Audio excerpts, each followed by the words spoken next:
What's up, guys? Today we're going to do an absolute must upgrade on this Polaris Xpedition, the Aftermarket Assassin's S3 clutch kit. This kit is going to absolutely wake this machine up and help perform better, especially after you install bigger tires. I ended up purchasing some System 3 32-inch tires for this thing with some bead locks, and I noticed a significant power loss after I had put these things on. Now, the best way to get it back was to do a clutch kit. From everything that I've researched and read, this was going to be the best kit for me personally. You could think different, but I'll tell you what, I have high hopes for this kit, and from the data that it showed, from their graphs on the dyno and everything, I think this is going to really wake this machine up really well. So today we're going to be doing a whole install, and I'm going to show you exactly how to get this kit into your car, and then we're going to go take it for a little spin, and I'll give you my own opinion on my first drive afterwards. The kit that I bought from Aftermarket Assassins is the Aftermarket Assassins Stage 1 Lock and Load Kit. The Lock and Load Kit on the website gives you a whole bunch of different options. The first option they're going to give you is to check your evap system for your ECU. The way they want you to do this, and the easiest way to do this, is actually by going to your vehicle itself here and checking on the driver's side front, right underneath in the wheel well. Right here, it'll tell you your emission standards. You can have standard, and on my unfortunate case, I have California standard. They need to know this for your ECU, for the programming, for when they do the tune. Now they have other options as well throughout the whole menu here. So after your ECU model, you have ECU flash options. They give you a couple different options in your drop-down menu here. You have standard flash, express flash, purchase ECU outright, HP Tuners RTD Upgrade Plus, HPT RTD Upgrade Plus Express Unlock, and HP Tuners RTD Upgrade Plus ECU outright. So they have a few different options with that. Next option is your misfire detection. You can keep enabled like factory or disable, removing the safety feature. I decided to remove the misfire detection because I don't want it.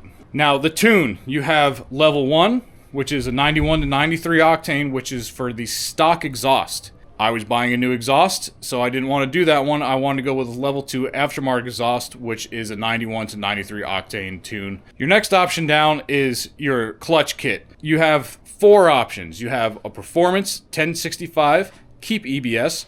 EBS is engine brake system. Then you have performance 1065, remove EBS. That is the option I went with. I don't do a lot of rock crawling. I don't do a lot of downhill. I'm mainly in the desert. I don't really need the EBS, so I decided to remove that. Then you also have high load 1062, which keeps EBS, and then the high load 1062 that removes the EBS.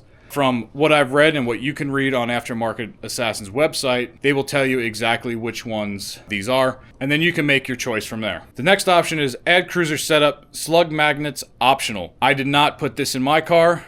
It's not something I wanted. Aftermarket Assassin's website will go through all of these options with you in the description of this kit itself. Read the description and you determine what you want for your car. Next option down is the revolver clutch plate. The revolver clutch plate is just a replacement for the clutch plate on your primary. It's supposed to add better cooling to it and make the clutch stronger as well. I did not get this one for this kit yet. I am going to eventually. I just didn't want to add the extra price at the moment. Next option down is your butter shift Teflon secondary washers. I added that. It was only an extra 20 bucks. I said, screw it, why not? They're supposed to help with gaining slightly more spring pressure, smoother shifts, and less clutch harmonics. For 20 bucks, I said, why not? Let's do it. The last and final option that you get with this clutch kit is the clutch puller. I bought it. It's recommended to pull the clutch for weight installation or to change the weights. It's going to make it easier. It's going to make your life easier. 60 bucks. I don't have one, so might as well get a good one while we're here. So here's everything that came in the box. I got my ECU back. I did the $150 Express ECU. Sent it out the day that I ordered it. got there the next day. I was able to get to UPS in time. They shipped my package the next day, and I got it the day after. Super fast turnaround time. So I got my ECU back. You got your secondary, primary spring, your new helix. This is the one without the EBS. You got your weights here with your magnets, your butter shift washers, clutch pullers, and of course, some badass stickers. So the biggest step to this that you absolutely must do is take your front seat out and disconnect the battery. Biggest reason for this is because you don't want to screw up your ECU, especially because they ain't cheap unless you're, buying the one outright, then you want to fry your other one, go for it. Now, where the ECU is located is over here behind the back seat. You have to pull your little lumbar guard off, and you pull this, and the ECU is located right here. You got 4 Torx here. I think they're T25s that you pull this out. You have to pull the top before you can get to the bottom. And then when you reinstall, we're going to reinstall from the bottom to the top and screw it back together. After you get the ECU in, you want to turn it on and make sure that the car is working properly. I'm not going to start it. I'm just going to make sure that everything is turning on and functional. There's no issues, no check engine lights. I don't want to start the car before I do the clutch kit itself. All right, so I got my ECU back from them. Take out my 4 screws. I put them back into place while it was out getting programmed, just so I didn't lose them. Move the cover. So we're gonna go bottom first. Click that one in. Now the top, click that one in. Take our 4 screws, get them started. Nice and fasten in there. And then put the cover back on. Just 4 of these push pins, so align it.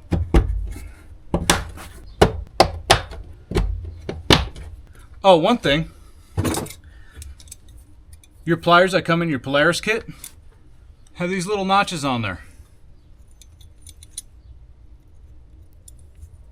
Just to pull these.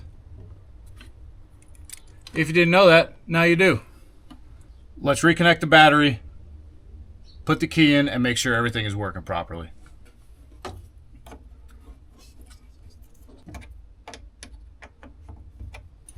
All right, let's see.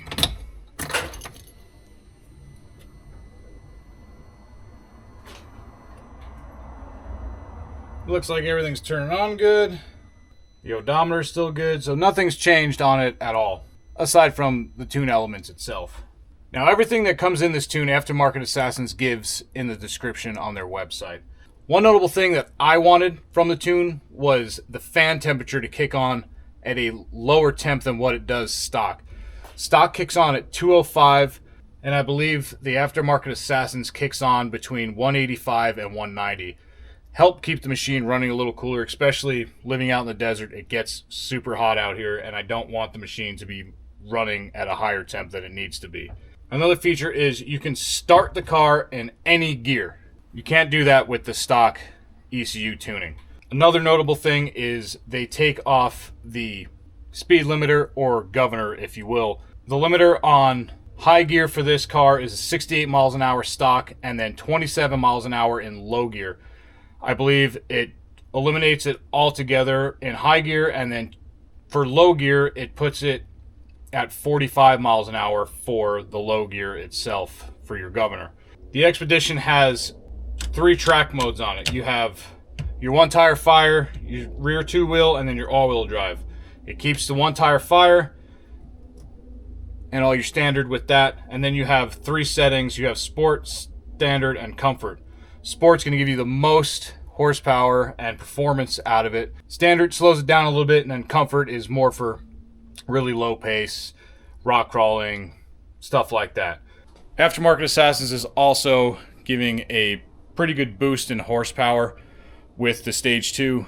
You're gonna, especially with the aftermarket exhaust, they give a whole graph on their tunes there for this model, and it shows you exactly your horsepower gains between stock, Stage 1, and Stage 2. Everything that I've been doing with this, I've been doing by myself. I've never called Aftermarket Assassins. I've done all my research myself. I'm not getting paid by them by any means for this. This is my own review and installation on this car. I haven't seen a lot on YouTube, and I want to give it to you guys so you guys can see how to do this and make the decision yourself if this is the kit that you want. So the best way I found to do this after cleaning this out a couple times after a couple rides was to actually just tilt the bed up. And that gives me a little more access in here to get everything out. I'm not jacking it up. I'm doing this in my garage on the floor, which means you can too. It's really not that hard. These things are like Tinker Toys with an engine that go fast and are a lot of fun. So I'm gonna get to taking this off, get the belt off, remove the primary clutch, remove the secondary clutch, and install the new parts. And then get it back together so we can see exactly how well this thing does.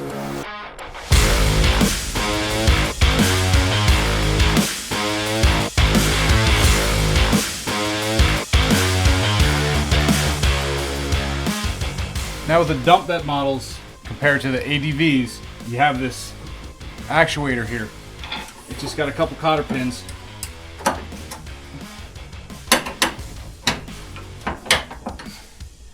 I like to pull it out to make getting the clutch cover off a little easier.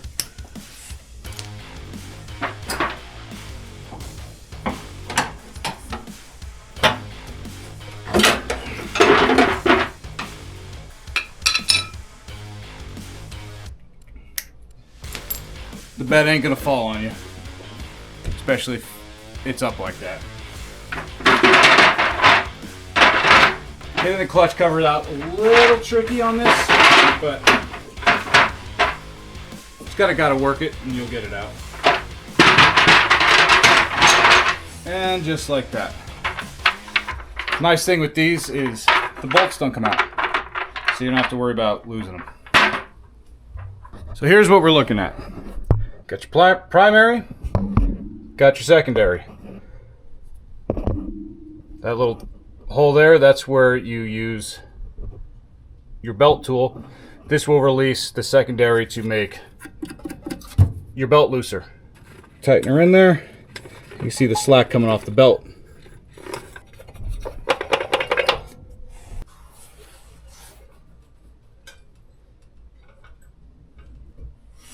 When you take the belt off, make sure if you have a Polaris belt, Polaris, when it's sitting in here, in there you can read Polaris. It's not backwards. That's the way you want this belt. But you can see things in still pretty good shape here. But like I said, we're going to change it out because of the clutch kit itself. I want to put a new belt in this. Alright, so first thing we're going to do is take off the primary. You're going to need 18mm socket for this.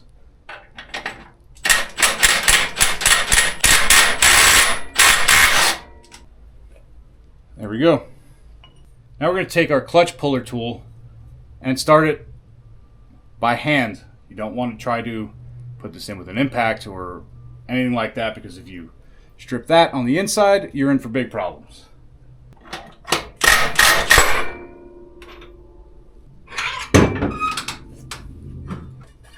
And she's out. Now the nice thing with this is they give you pretty much detailed instructions on every piece that you get with them to do this by yourself without a helping hand. I'm trying to make this video for you guys to ease the process a little bit, especially if you've never done this before. But everything's here when they send this to you exactly on how you should be doing this. So now that I got the primary and the secondary out, one thing I definitely want to do before I screw with anything is get whatever dust is in this thing out. So I just take my little air compressor, turn it on.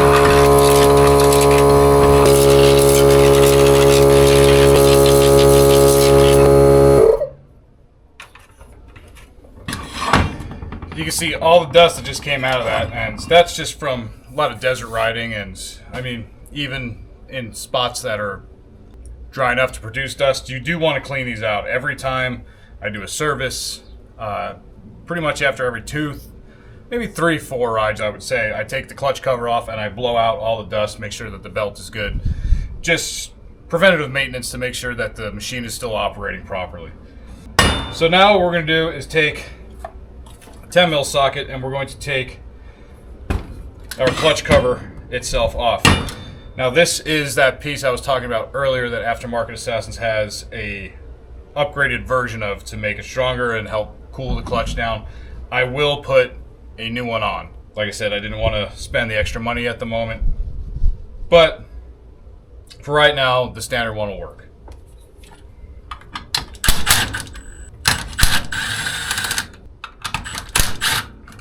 Now, you are going to have tension on this because it is spring loaded, because we're changing out the primary spring right now.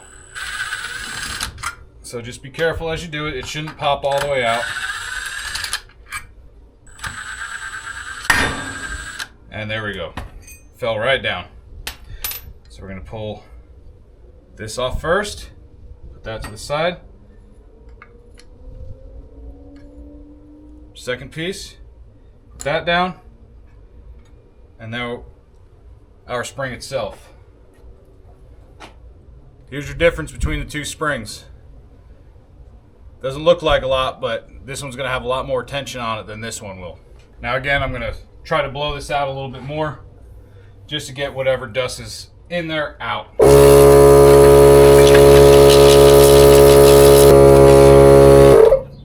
Alright, so next I'm going to take my 10 mil socket and I have a 3mm Allen wrench, and this is how we're going to get our arms out to then install the new arms with the weights in it.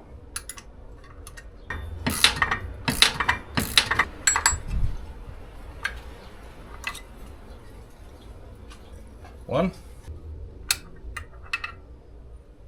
2, 3, and then make sure you're keeping note of the orientation of these as well, because you don't want to put them in backwards. That won't be good. I don't even know if you can install them backwards, to be honest with you. But so here's the kit that we got. We've got all of our magnets here.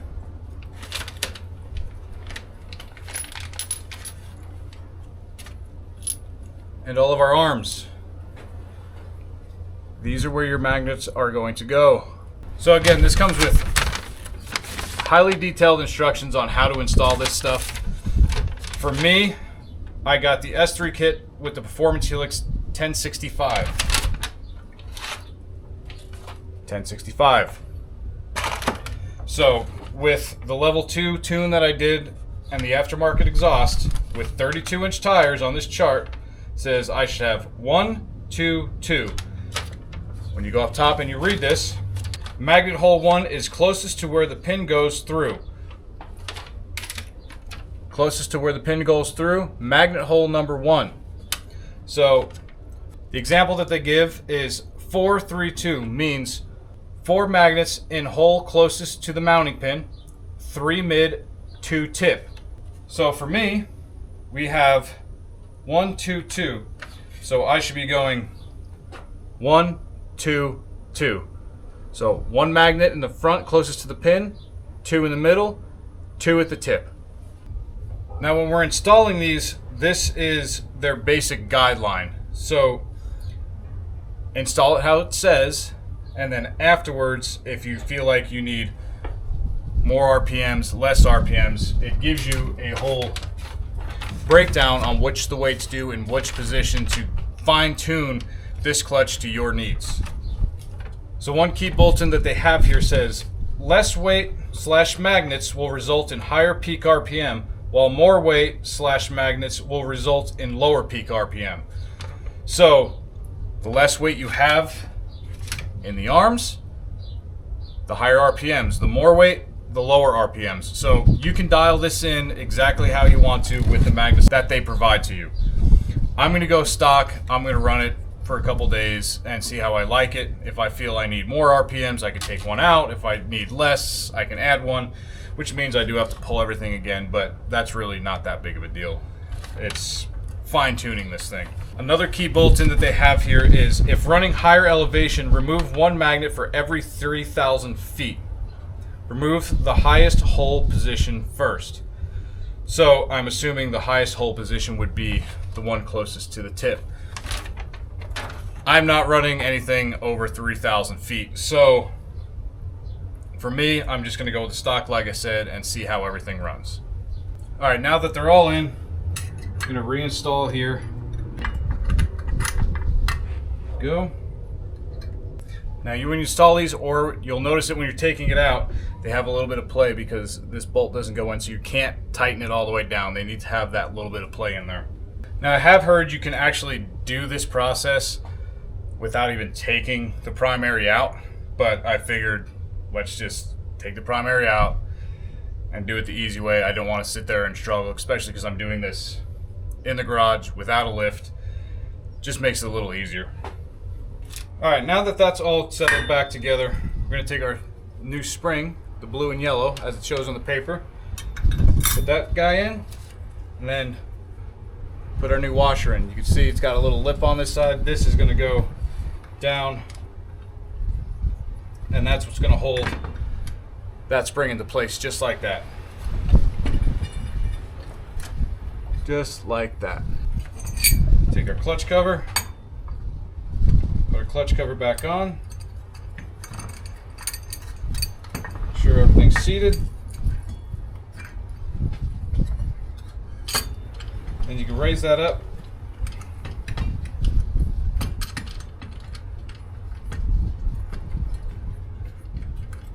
Give it a little tension with your finger there, and you should be able to start these all by hand without needing the compression tool. But we will need that for the next step with the secondary. So I like to go in a star pattern. I'm going to tighten these down snug.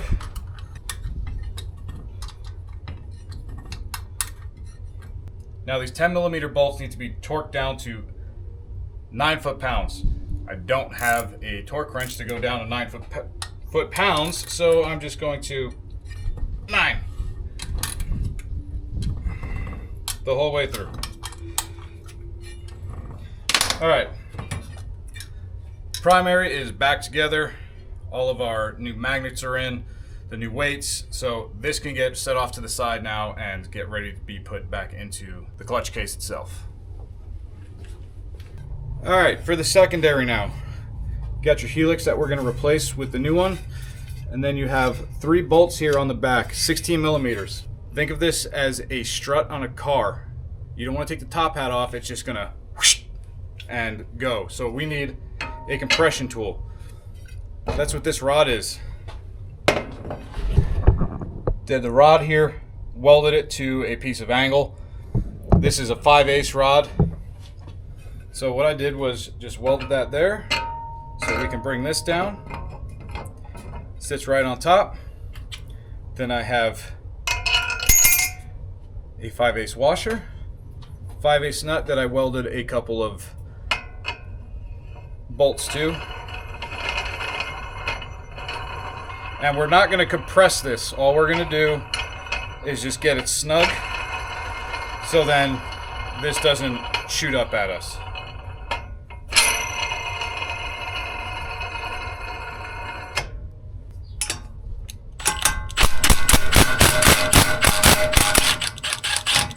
One, 2,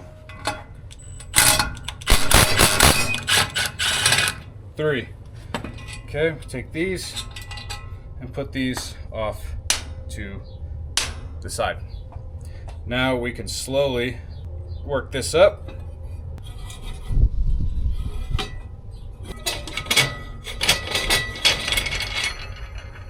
You can see just how much tension that thing had.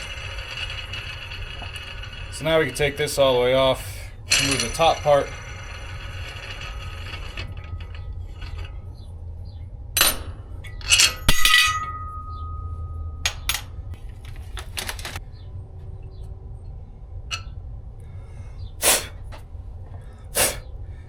Exactly what I mean with the dust all over the place. Pull that out. And the old helix. We're not going to need that anymore. So we're going to put the new helix down, just like the other one. Alright, so I also bought the buttery washer kit here. So, instruction wise, it shows you need to put this inside the helix before you put the new spring in. So that's exactly what we're going to do. Put those in there. Get them down. You don't want them to be lopsided. You want them nice and flat in there. Okay. Now we take the new spring with the top hat, install that in. That's there. Take the helix, or the top part of the secondary, excuse me. We're going to try to align this here where the bolts, when they go back in, we want to try to keep this in position where we can get these threads started again. Just a little bit at a time.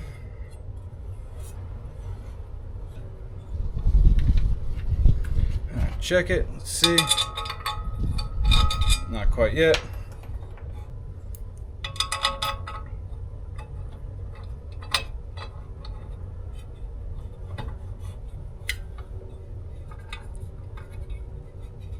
All right, there's one started. And 3.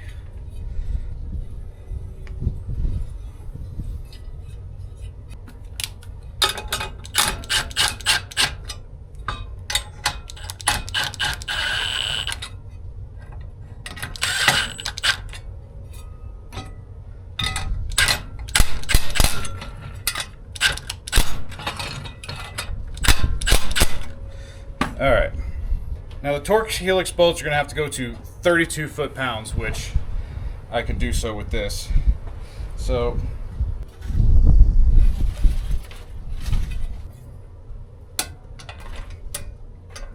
three. And our secondary is all ready to get put back together here. All right, now that we're back on the side of the car, we're going to take the primary and put this back into place. Slide her in there, and then take your primary bolt, put it into place. All right, we're going to give it a little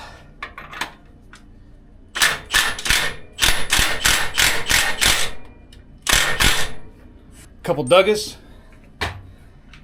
and this needs to go between 90 and 100 foot-pounds to tighten this properly.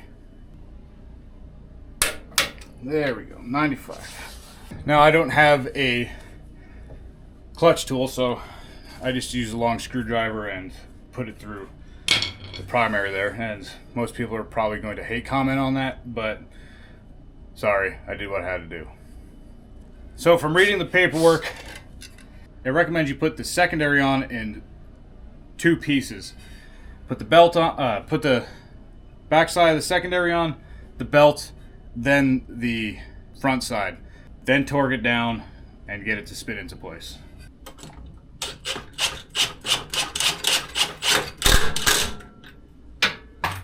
All right, now that we got this in, it's tightened up a little bit. We're going to go 25 foot-pounds on the secondary bolt.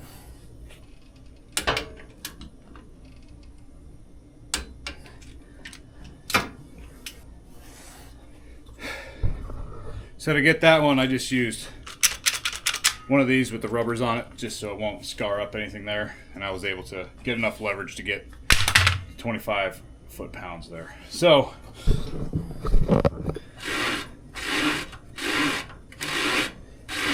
she's in. Now the biggest thing is taking it for a little test drive to make sure that we are at the peak RPM that we want to be at. We can keep the clutch cover off for the time being. We're just going to take it for a rip, make sure that our peak RPM is where it wants to be. For my tune with this car, with our chart here, we should be at 83 to 8,500 RPM at about 50 to 55 miles an hour. So that's what we're gonna do real quick and make sure that everything is kosher. All right, so we got the new exhaust on the car. Everything's back together.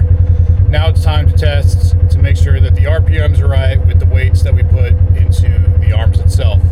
So at 50 to 55 miles an hour, we should be about 8,000 to 8,500 RPMs. So we're going to put it in sport mode because that's going to be the highest output for your horsepower. And we're going to go from a roll up to 50 and see what our RPMs look like.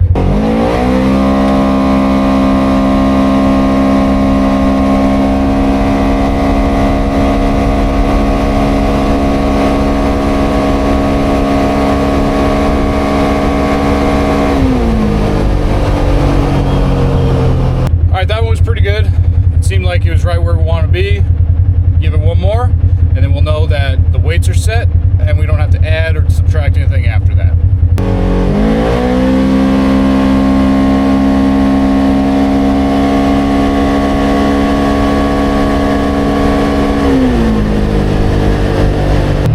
Alright, I think we're right where we want to be on that, so that's a good sign. That's exactly what we want to see. That means now we don't have to worry about having to pull anything back apart, put any more weights back in. Kit came and exactly where they said it wanted to be is exactly where we're at. Now, that could just be because of my elevation and, you know, every small factors like that, but I think Aftermarket Assassins did a really good job with giving you some dialed in instructions so you could basically put it together and just go drive afterwards.